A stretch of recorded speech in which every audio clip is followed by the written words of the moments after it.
राज्य सरकार पर्यटन विभाग और भद्रक जिला प्रशासन मिलित उद्यम वरिष्ठ नागरिक तीर्थयात्री शुभारंभ हो योजना अंतर्गत जिलार 4टी पौरांचल और 7टी ब्लॉकर 117 जन वरिष्ठ नागरिक भद्रक जिलापाल कार्यालय परिसर बालेश्वर अभिमुखे बाहरी अवसर में विधायक श्री सीतांशु शेखर महापात्र उपस्थित रही सबुज पताका देखाई तीर्थयात्री गाड़ीर शुभारंभ करते।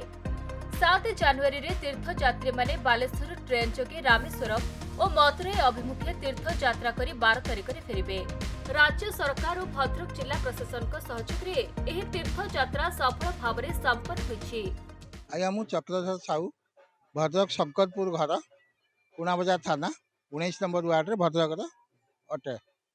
आमर आज ओडिशा सरकार तरफ वरिष्ठ नागरिक जो योजना करा जाइथिला से योजना रे आज आम चतुर्थ धाम रामेश्वरम मदुराई जीवाई वरिष्ठ नागरिक माने भद्रक 117 जन स्टाफ माने आनंद उल्लास रे रामेश्वरम धाम बुलिबा को जाऊ अच्छु एवं सरकार तरफ जो सुविधा सुजोग करा जाइछि सबुथिर आमे माने खुशी रे अच्छु एवं आंभर जो जिला को जीवाई आम आज 6 तारिख रु जाई बालेश्वर पहुँची काली 7 तारिख रे ट्रेन जोगे मदुराई जाई एवं रामेश्वरम जाई तीर्थ करी आसंता 12 तारिख सुधा पुणी भद्रक फेरबू।